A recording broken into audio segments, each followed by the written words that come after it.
Bonjour à tous et bienvenue à cette nouvelle édition de la revue de la presse camerounaise. Le périple de ce matin, nous le démarrons avec le bi-hebdomadaire Le Point qui parle de peur et de panique s'agissant des échos du palais, de la gouvernance et du remaniement ministériel. Et d'après le journal Ce Matin, Paul Biya a promis un nouveau gouvernement lors de son discours du 31 décembre 2025. Depuis lors, le Cameroun attend avec impatience cette annonce qui tarde à se concrétiser. Cette interminable attente de remaniement gouvernemental cristallise les frustrations d'un peuple qui refuse un simple jeu de chaises. C'est à retrouver ce matin à la page 7. En petite une, on parle de fake news au sujet du général Ngolo Ngomba relativement à un don de véhicule demandé à Eneo.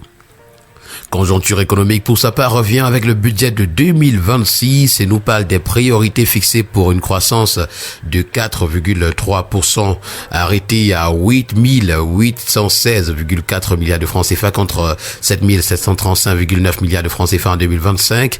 Le budget lancé officiellement le 13 janvier 2026 à Gaoundéré par Louis-Paul Motazé, ministre des Finances, expose les priorités du gouvernement en matière d'investissement et les innovations majeures.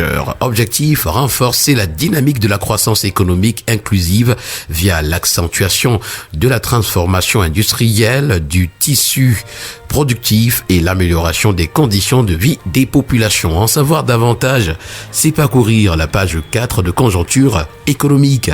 Nous restons en économie avec le premier quotidien économique de la zone CEMAC, le journal L'économie, qui nous présente ces entreprises camerounaises éligibles aux privilèges bancaires.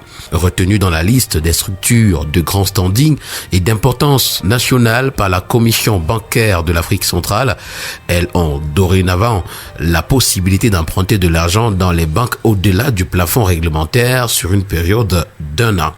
Région de l'Est également ce matin, à quoi serviront les 26,5 milliards de francs CFA prévus dans le budget de 2026? Les réponses sont à retrouver. Parlons d'une nouvelle triste ce matin à la grande une du quotidien Vert Émergence qui nous conduit dans la région du Nord-Ouest en nous présentant le massacre de 14 personnes dans le Donga Mantoum. Nous avons également le quotidien Mutation qui en parle lorsqu'il titre ce matin Nord-Ouest carnage inaugural. 14 personnes tuées et des maisons incendiées par des sécessionnistes mercredi au village Guidado Banfoun. La première page de terreur de l'année 2026 dans la région est donc signée ce matin. Nous poursuivons le périple de ce matin en santé avec le quotidien Éco-Santé qui parle de l'Ordre national des chirurgiens dentistes au Cameroun et notamment d'un site internet pour démasquer les faux dentistes. Le public est invité à vérifier systématiquement l'inscription et la légalité de tout dentiste sur le registre officiel en ligne avant tout soin. Avec le quotidien Info Plus Santé ce matin, on parle de VIH, de syphilis et de l'hépatite B. L'urgence de l'élimination de la transmission mère-enfant est signalée ce matin et pour y parvenir, le Comité national de lutte contre le sida renforce les capacités des journalistes sur la diffusion des messages clés pour mieux sensibiliser les communautés sur l'importance de la consultation prénatale des femmes enceintes et du dépistage. L'atelier qui a commencé hier s'achève demain, 16 janvier 2026.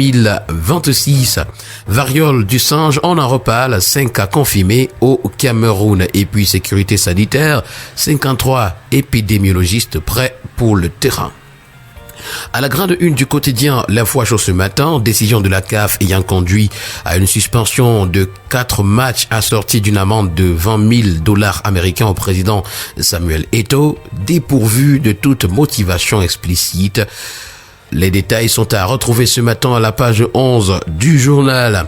Cameroun Tribune pour sa part parle d'action sociale. Ce matin, le CERAC maintient le cap. Et pour l'année 2026, le Cercle des Amis du Cameroun, CERAC, a retenu 42 activités et 12 projets majeurs dans 3 domaines d'intervention, santé, éducation et appui aux femmes rurales. Résolution prise au terme de la 32e Assemblée Générale présidée hier à Yaoundé par la présidente fondatrice Chantal Biya.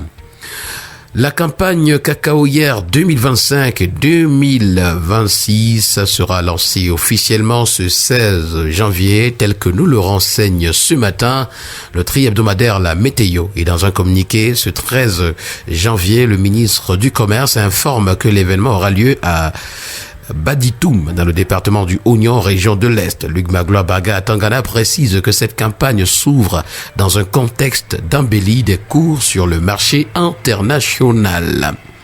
Le journal Intégration, la tribune des communautés ce matin nous plonge dans les rites de purification en milieu bamileke. Pratiques, codes et usages sont à retrouver ce matin. D'ailleurs, le journal Intégration propose une immersion dans un rite ancestral du peuple bamileke, mis en débat aujourd'hui à la lueur de la tradition chrétienne. Et nous allons mettre un terme à cette sortie de la revue de la presse ce matin avec le quotidien régional d'information du Nord Cameroun. Ça, c'est l'œil du Sahel qui s'intéresse à l'usine de bitume de Kribi. 2 milliards de francs CFA ont été alloués au terrassement du site, tel que nous le renseigne le journal. Merci à chacun de vous, mesdames et messieurs, d'avoir été à l'écoute ce matin et au plaisir de vous retrouver demain si Dieu le veut. À demain.